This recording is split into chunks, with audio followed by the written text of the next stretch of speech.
ঠিক না বলেন? আগেকার মুরব্বীরা তারা সকালবেলা কোরআন তেলাওয়াত করতেন।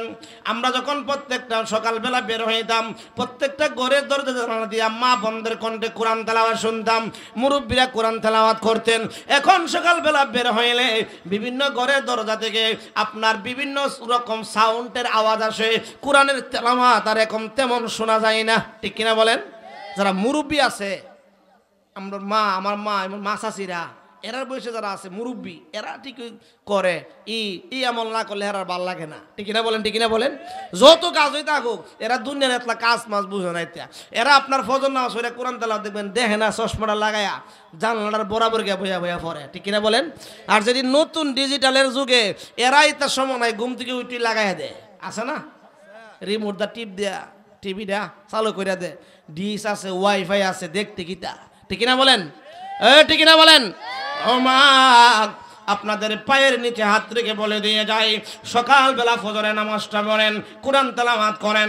আপনি সূর্য ওঠার 30 মিনিট পরে 2 রাকাত ইশরাকের নামাজ পড়েন। বলে হুজুর পড়লে কি লাভ হবে? 2 রাকাত ইশরাকের নামাজ যদি আদায় করেন, আমার মদিনার নবী কামলেওয়ালা নবী বলে তোমার আমলনামায় আল্লাহ পাক একটা কবুল হজ এবং একটা কবুল উমরার সওয়াব দান করবে। জোরে কন্না আল্লাহু আকবার। কোরআন তেলাওয়াত দরকার আছে না নাই? হে বাবারা, যারা কোরআন তেলাওয়াত পড়েন, সকালবেলা কোরআন তেলাওয়াত করে বের হইবেন। ওই দিন যদি আপনার ইন্তেকাল হয়, মরণটা হবে শহীদি মরণ। আপনি ব্যবসায় যাবেন, আল্লাহ বরকত দিবে।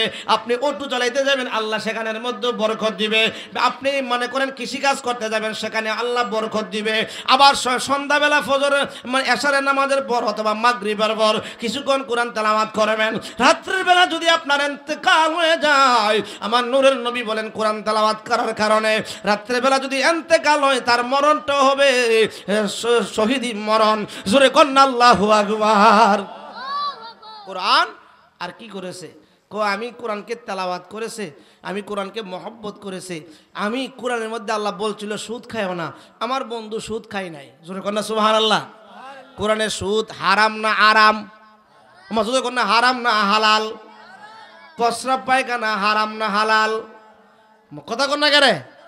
প্রস্রাবও হারাম, সুদও হারাম। প্রস্রাব যেরকম হারাম, সুদও ওই রকম হারাম। আচ্ছা কোন তো আমরা পুরা বিজয়নগর জুড়া সবচেয়ে বড় পাগল যেটা, একবারে বেশি পাগল, এটারও যদি আপনি নিয়ে আপনার দেন, এই যে আপনার প্রস্রাব পায়খানা, বিশেষ করে পায়খানা যদি একটু উড়ে বাথরুম থেকে না দেন, বলে খাও, এটা খাইব? পাগল খাইব? পায়খানা যেরকম হারাম, সুদও এরকম হারাম। কিন্তু বুঝের মানুষ হইয়া জ্ঞানী জ্ঞানী লোক হইয়া সুদ খায়, আছে না নাই? জোরে কন্যা আছে না নাই? আরে জোরে কন্যা আছে না নাই? এরে আমার বন্ধুরা, বাবার সুদ হারাম। সুদের 72 প্রকার গুনাহ, নিম্ন গুনাহ হইল মায়ের সাথে জিনা করা। ডাকতে বলবে কোরআন আর কি করেছে? আমার বন্ধুটা সুদ খায় নাই, দুনিয়ার মধ্যে কষ্ট করে চলছে, বাজান সময় পাইব কম, যে দিশা হুজুর চলে আসবে, নতুবা আমি লং টাইম নিয়ে আলোচনাটা করতাম। এই 4টা বন্ধুর পরিচয়ে কথা বলতে গেলে অনেক সময়ের দরকার, বাজান শর্ট করে দিতেছি রে বাজান। এই আমার বন্ধুরা ডাকতে বলবে কোরআন আর কি করেছে? আমার বন্ধু ঘুষ নেই নাই। কি নেই নাই? ঘুষ নেই নাই। বর্তমানে এমনও আছে আপনার ঘুষ নিয়ে দরবারটা ফাউন না, এই লোকে না ফাইয়া ফাওয়াই দে হেরে হেটে ফাইয়া, আছে না নাই? জোরে না আছে না নাই? হুজুর সিগারেটের প্যাকেটটা একটু মুড়া করে দিতে লই, বিচার আপনার ফক্কাই পারবো। আমি এটা আবার কেমনে? সিগারেটের প্যাকেট থেকে সিগারেটটি খুললে এটার ভিতরে ঠেয়া বইরা দিবেন, দেখবেন দরবার আপনার ফক্কাই আসবো। জোরে কর না আউযুবিল্লাহ। এই ঘুষ হারাম না হালাল?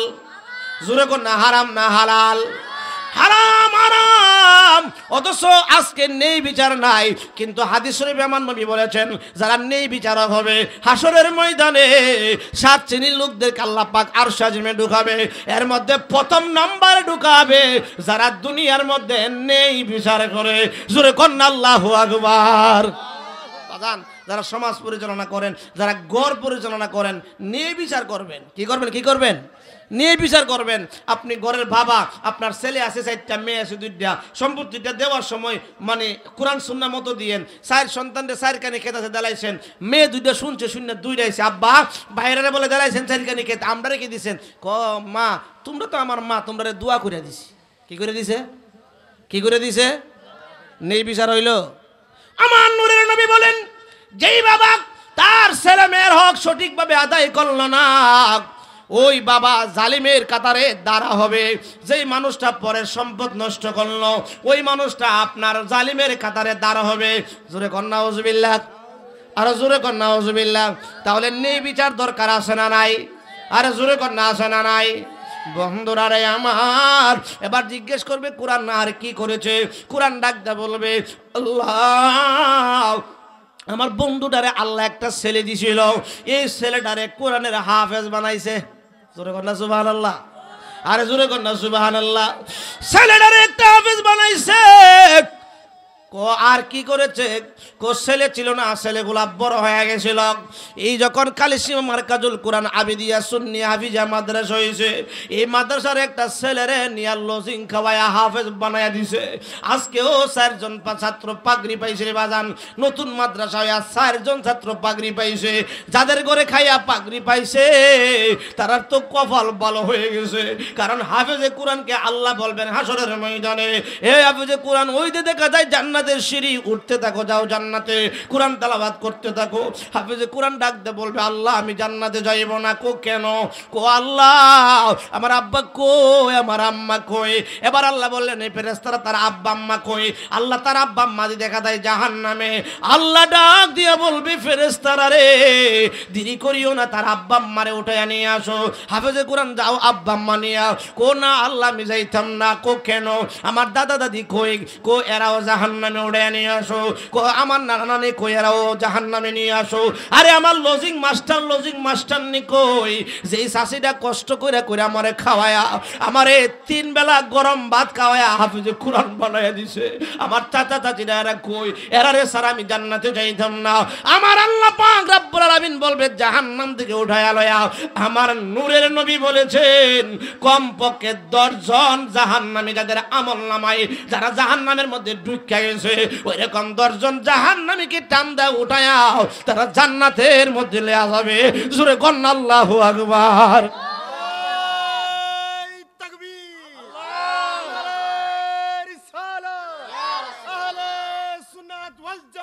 জিন্দাবাদ ইয়া গাউসুল আজম দস্তগীর।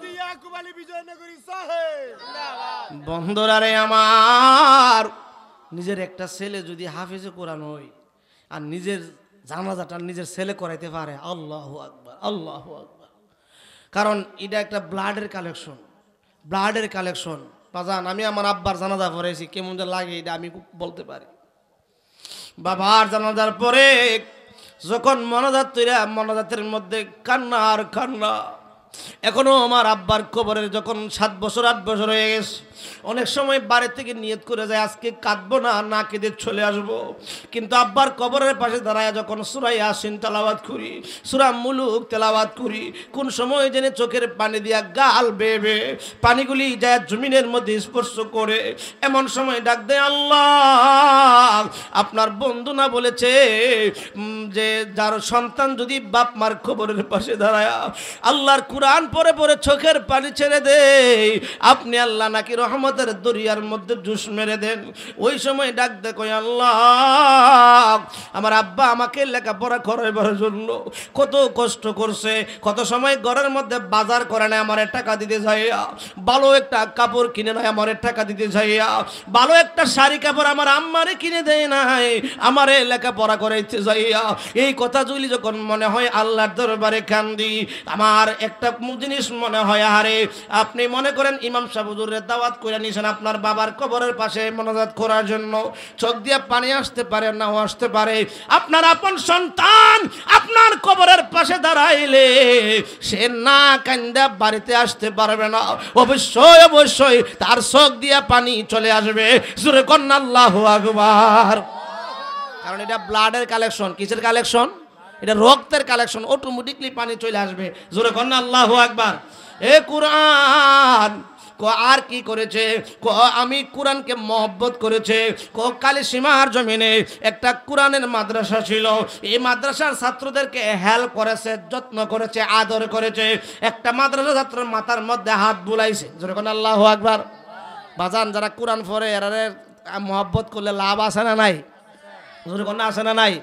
আমার নবী হাদিসে বলেন খায়রুকুম মান তাআল্লামাল কুরআনা ওয়া আল্লামাহু, যেই ব্যক্তি কোরআন শিক্ষা করলো, অন্যকে শিক্ষা দিল, তার মানে অন্যদেরকে শিক্ষার ব্যবস্থা করে দিল। যেমন আপনারা এই ছাত্রদেরকে শিক্ষার ব্যবস্থা করে দিলেন, লজিং রেখে বিভিন্নভাবে সাহায্য সহযোগিতা করে আপনারা সুযোগ সুবিধা করে দিলেন। আমার নূরের নবী বলেন খায়রুকুম মান তাআল্লামাল কুরআনা ওয়া আল্লামাহু, তারা হলো উত্তম উত্তম। জোরে কন্না আল্লাহু আকবার। আজকে যারা এই মাদ্রাসার ছাত্রদের কোরআনের মাহফিলে বসছেন, আমার নবী কই তারা হলো উত্তম, কারণ আপনারা বৈশা সহযোগিতা করছেন। বৈশা কি করছেন? সহযোগিতা করছেন। আপনারা হলেন উত্তম কোন নবীজির হাদিসের ভাষায়। জোরে কন্না সুবহানাল্লাহ। এ আমার বন্ধুরা, বাবারা, গভীর মনোযোগ। এই কোরআনের ছাত্রদেরকে, কোরআনের পাখিদেরকে মানে হেল্প করলে, তাদেরকে সহযোগিতা করলে কতটুকু উপকার হবে একটু একটু বলি। যদি হুজুর আসতে শুধু বলতে পারি আর কি, আল্লাহ তৌফিক দেই। হুজুর 11 ভাগে একটু কইলাম আর কি। সবাই কোন মারহাবা, আর হুজুর কোন মারহাবা। কারণ হুজুর আসলে আমাদের আর ওয়াজ চলবে কি চলবে? আর চলবে না। আজকে অনেক আলেম ওলামা, খুব ভালো লাগছে। সবাই কোন মারহাবা, আর জুড়ে কোন মারহাবা। বাজান, একটা এলাকার মধ্যে একটা মদকুর যুবক ছিল, এক বাপের এক ছেলে, বড় লোকের সন্তান। দেখবেন বড় লোকের সন্তান এক বাপের এক ছেলে, কোটি কোটি টাকার মালিক, ইত্যা খুব মদকুর, গাঞ্জাকুর, জুয়াকুরি হয় বেশিরভাগ শহরের গুলি। গ্রামে এরকম হয় না অবশ্যই, শহরের গুলি এরকম হয় না? গ্রামও ফাঁকে ফাঁকে এরকম হয়ে যায়, এক মার এক পুত, খাওয়ান না নাই, অভাব নাই, যেমন মধ্যে টেহা পয়সা ওরা আসে না নাই। তো শহরের এক বাপের এক পুত, মনে করেন টাকা পয়সার অভাব নাই, মদ গাঞ্জা খায় রাত্রেবেলা বিভুর হয়ে আইতেছে রাস্তা দিয়া, গভীর রজনী। হঠাৎ করে রাস্তার কিনারে যখন আসল ছোট্ট একটা বাচ্চার কান্না শুনলো। আরে ছোট বাচ্চার কান্না তো রাত্রে দৌড়ে গেছে, দেখে বাঙ্গা একটা কুটির, বাঙ্গা ঘর, বেড়াখারা নাই, ছোট্ট একটা বাচ্চা, তার সামনে কোরআন, ঘরটা অন্ধকার। সে তার লাইটটা দিয়ে টিপদা দেখলো, তার সামনে কোরআন, কাঁদতেছে, চোখের পানিগুলি কোরআনে টপ টপ করে পড়তেছে। আর ছোট বাচ্চারা বলতেছে, আল্লাহ আমারে তুমি এমন এতিম বানাইলা, আমার মা নাই, আমার বাবা নাই, আমার আত্মীয় স্বজন বলতে কেউ নাই, আমি এতিম, আমি বড় অসহায়। ও আল্লাহ, আমি তোমার কোরআন শিখেছি, আমি তোমার কোরআন শেখার পরে আমি রাত্রেবেলা কোরআন তেলাওয়াত করতে পারি না। আমি কি করলাম? মানুষের কাছ থেকে চেয়েছে কিছু টাকা আইনা আমার বাতির মধ্যে তৈল ঢুকাইয়া তোমার কোরআন পড়তে বসলাম। আল্লাহ,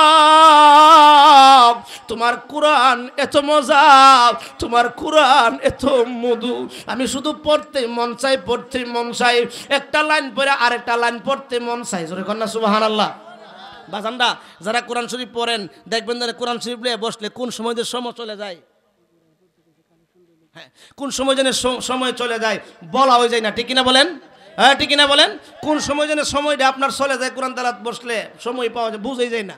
তো বাচ্চারা কাঁদতেছে, আল্লাহ মানুষকে তুমি কত টাকা পয়সা দিলা, মানুষ টাকা দিয়া মদ খাই, গাঞ্জা খাই, নারীবাজি করে, আর আমার এমন গরিব বানাইলাম, তোমার কোরআন তেলাওয়াত করবার বাতির মধ্যে তৈলা ঢুকাইবার ব্যবস্থা দিলা না। যখন আল্লাহু আকবার।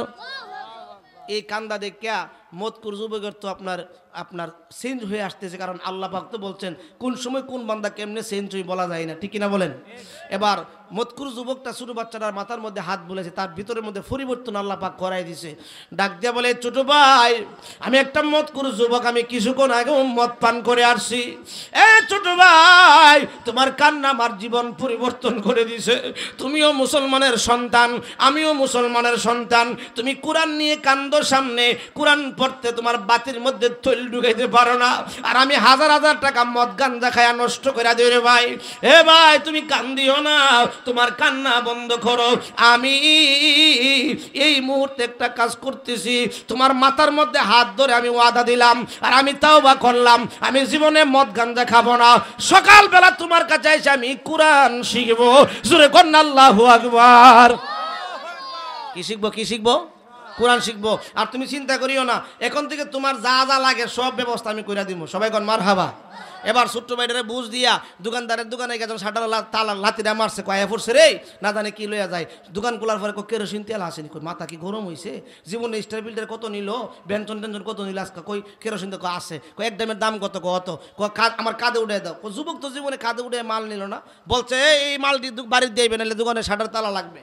এবার তৈলের দামটা লইয়া ছোট বাচ্চাটারে তৈল দিয়া বাড়িতে চলে গেল।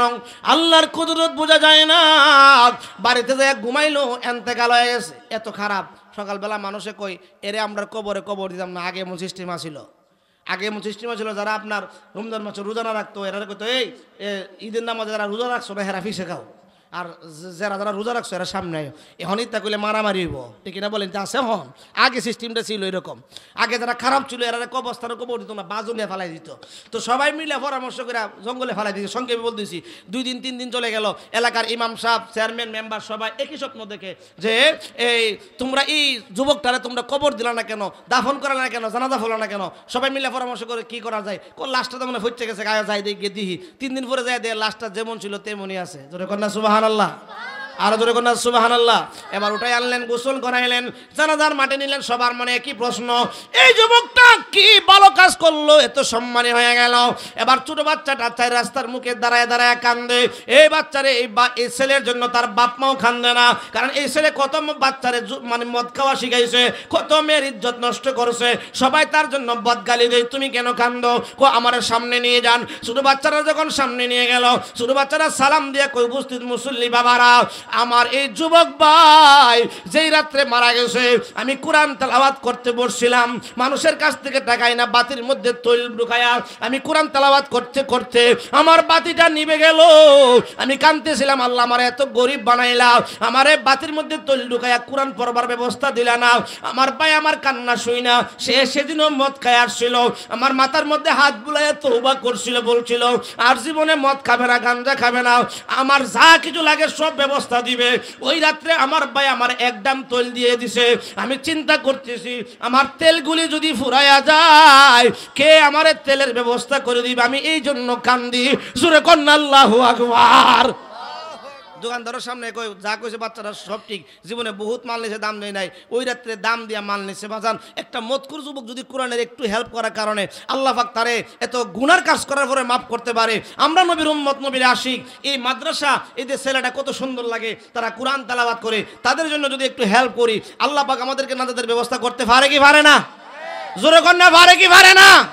এই মাদ্রাসাটা কালিসীমার জমিনে আপনার স্থাপিত হয়ে আপনার ছাত্রদেরকে কোরআনের হাফেজ বানাবে, আপনাদের এলাকার রৌনক হবে, উজ্জ্বল হবে। আপনারা সবাই চান কি চান না?